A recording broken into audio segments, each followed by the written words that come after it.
Hello, fellow Movie Crusaders, and welcome to our latest episode. My name's Sean Wasserkrug, and today we're going to be reviewing the film Everything, Everywhere, All at Once. Now, I saw this trailer right around the start of the new year, and for me, my initial thoughts of this trailer was, this movie's not for me. It kind of felt like a mess. It kind of felt like a kind of a mindfuck kind of a film, which, you know, for me, those movies sometimes can work, but more times than not, they don't work for me. The one thing that kind of gave me a glimmer of hope was that this was being directed by the Daniels. And the reason why they gave me a glimmer of hope is because there's a specific movie that the Daniels created that was called Swiss Army Man. That I just loved the weirdness of it. For anyone who doesn't know Swiss Army Man, I dare you to go check out the trailer for it. And if that doesn't make you want to check this movie out based off the cast and the plot, then I really don't know what to tell you. But knowing that these two guys were the ones that were directing this film kind of gave me kind of a glimmer of hope of maybe this could be something I'd be interested in. Then I started to hear the word of mouth. People were talking about this film left and right as one of the best films of the year, some of the best performances of the year. Granted, it's only April. But people have just been going over the moon over this film. Now, granted, I've been burned by that before. One movie example, or for example, was I'm Thinking of Ending Things, where a lot of people were talking that movie up as being this phenomenal film, and I thought it was utter dog shit. But for Everything Everywhere All at Once, I definitely tried to keep an open mind going into it. And that's kind of where you need to be with this kind of a film. This is definitely a movie that, not really knowing what this film's about and kind of just going in as blind as possible is probably the best case scenario for you. Also, keeping an open mind and being open to whatever strange, weird stuff's going to come your way is probably going to be the best case scenario for you going into this film. If you're very straight and narrow and want your movies, you know, points, you know, bang, bang, bang, end, this is not going to be the film for you. Everything Everywhere All at Once is the best way I can describe this film is think of it like you looking at a box full of old cables, like video cables, like HDMI cables, red, white, green, you know what I'm talking about. And they're all tangled up together. Same thing with like Christmas lights. Think of it like Christmas lights. And everything's going in different directions. There's loops, there's swirls. There's no way to know where this knot that everything's tangled up in it is, but you're going to try to find your way and try to figure it out on your own. And that's kind of what Everything Everywhere All at Once is doing. It starts over here and then comes over here. You try to meet in the middle, but as you're meeting in the middle, you get kind of distracted and, you know, off into all these other different situations. The general plot of this film is you're following Evelyn Wang, played by Michelle Yeoh. And she's basically kind of living an unfulfilled life. She owns a laundromat with her husband, Waymond, played by Ke Huy Quan. Many people know him as Short Round from you know, Indiana Jones, Raiders of the Lost Ark. He was also in Goonies. And so basically they run this laundromat. She has a father, Gong Gong, played by James Hong, who disapproves of her marriage, also basically disapproves of her as a daughter because he always wanted a son. She's got a daughter played by Stephanie Zhu, I'm probably saying that wrong, and Joy. She's a lesbian, and she kind of doesn't follow her mom's, you know, wishes, and they're also being audited by the IRS, as well as other things happening that you're going to find out in the story. But she's a woman who's tightly wound, and her whole world has just not gone the way she's wanted. And on her way to this IRS audit, basically to meet Deidre, played by Jamie Lee Curtis, she's on the elevator, and she is stopped by Waymond, but it's not really Waymond. It's Waymond from another multiverse. And he basically tells her that she's the only one that can save the universe, that she needs to go left instead of right, and basically everything unfolds from there. And basically the general idea or plot of this strange and crazy thing is that every decision you make, there are milestones. You know, should you go to college? Should you not go to college? Should you accept this job? Should you not accept this job? Should you marry this person or not marry this person? And each moment that you make sends off a different spectrum or different multiverse based off of the actions that you made, while as the opposite effect springs off another option or another multiverse of that life, and it kind of spider webs out from there.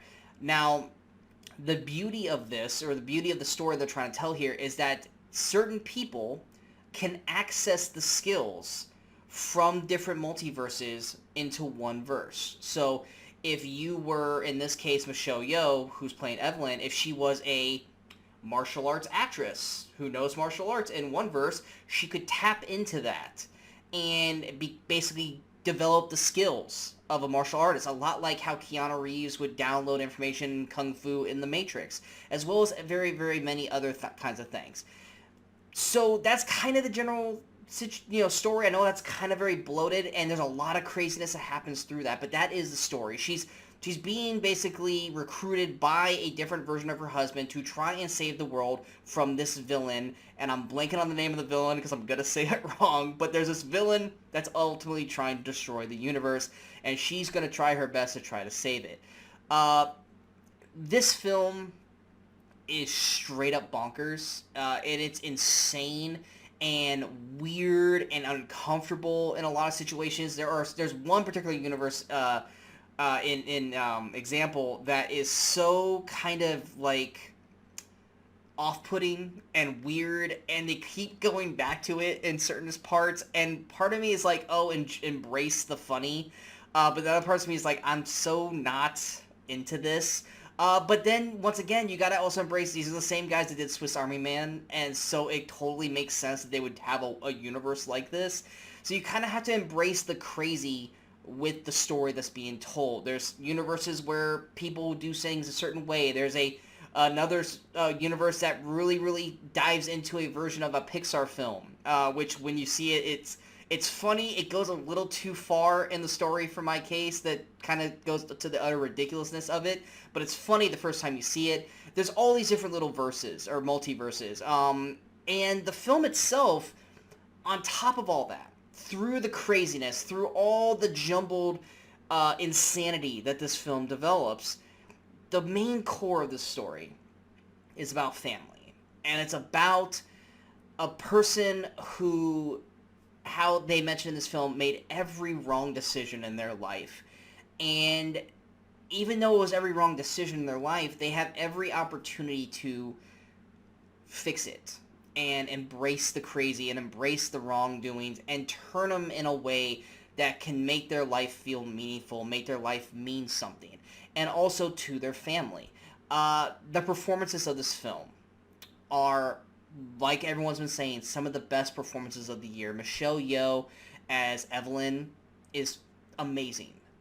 Definitely Oscar worthy. Her performance is fantastic. The strain, the stress, the disappointment, the depression between her and her daughter Joy, the way they portray clinical depression in this film in certain respects is very eye-opening and done very, very well, to kind of almost the insanity of going crazy and everything else happening in this film. They grab from so many different genres and touch on so many films of the past and throw them into this, basically this casserole of chaos.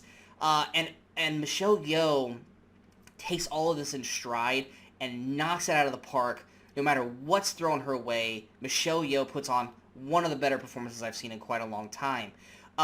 K. Young-won as Waymond.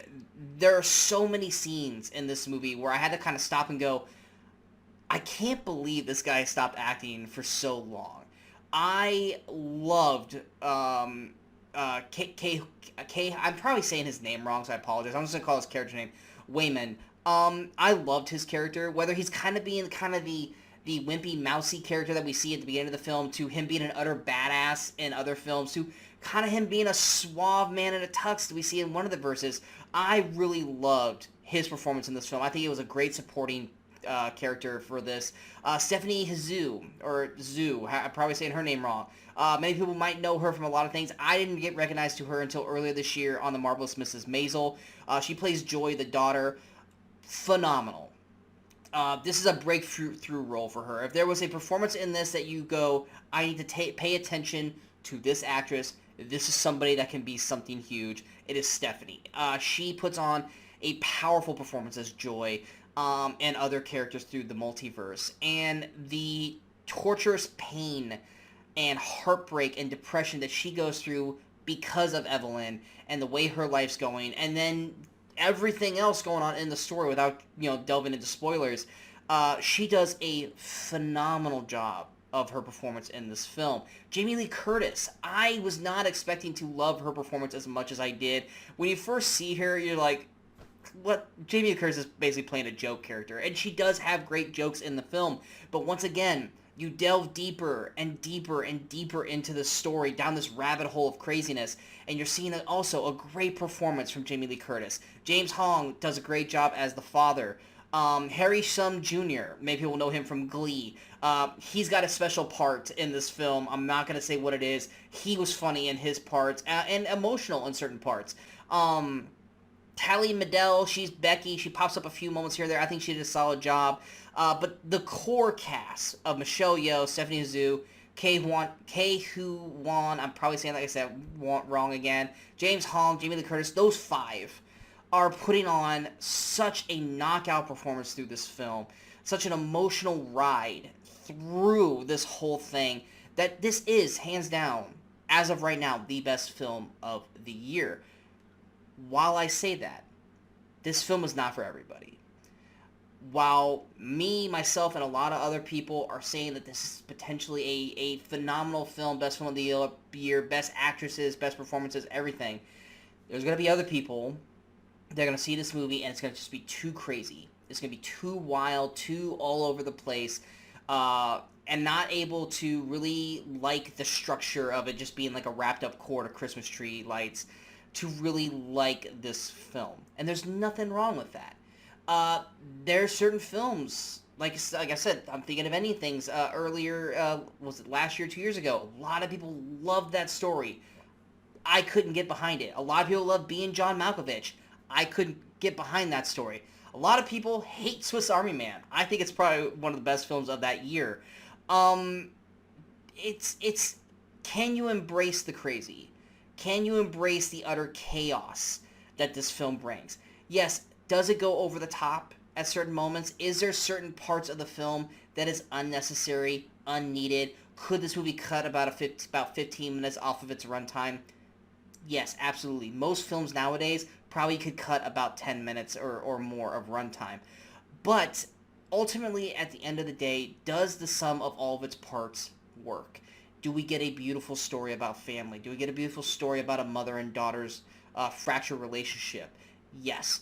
Do we get some great casting and great performances from everyone involved? Yes. Is the action, while there is a lot of action, is the action fun and exciting and very inventive in its stuff? Absolutely. This is one of those movies that, a lot like The Matrix, can make or break whether you're either going to love it or hate it. And if you can embrace the crazy, and you can just go along for this crazy roller coaster ride, then you're gonna love this film. If you're someone that really just wants a straight and narrow film, a beginning, middle, and end, and doesn't try to waver and go into different worlds and different crazy stories that ultimately kind of don't matter, but there are fun little attractions on the way to the end, then this is not going to be that kind of film for you. For me, it worked. Like I said, there are certain parts that I was not a fan of. There were certain parts that I kind of wish they left out or they didn't constantly go back to. But ultimately, the sum of all of its parts, the performances from the main four, in my eyes, Michelle, Stephanie, Kwan, and Jamie Lee Curtis, their performances were knockout performances, award-worthy performances so far this year. And for me, Everything Everywhere All at Once is a fantastic film, worth checking out if you're able to go on this crazy roller coaster ride. I'm not saying you should watch it. I'm saying if you want to check it out, by all means do. You may not like it nearly as much as I do. You may hate this kind of a film. Everyone has their own perception of how these movies go.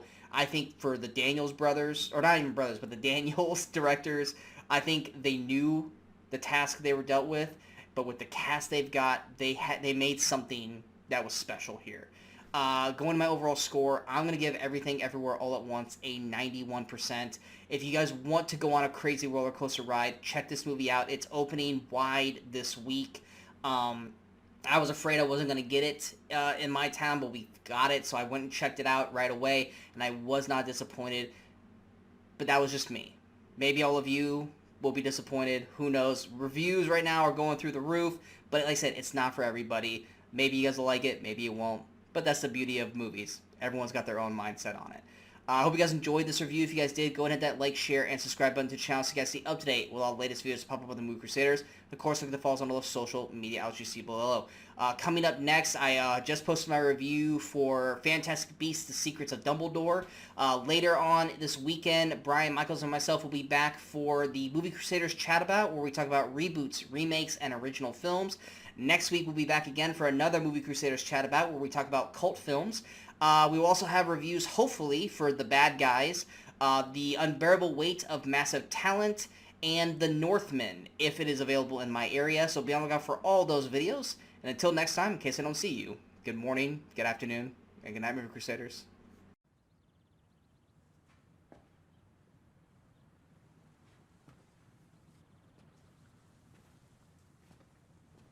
You're still here. It's over. Go home.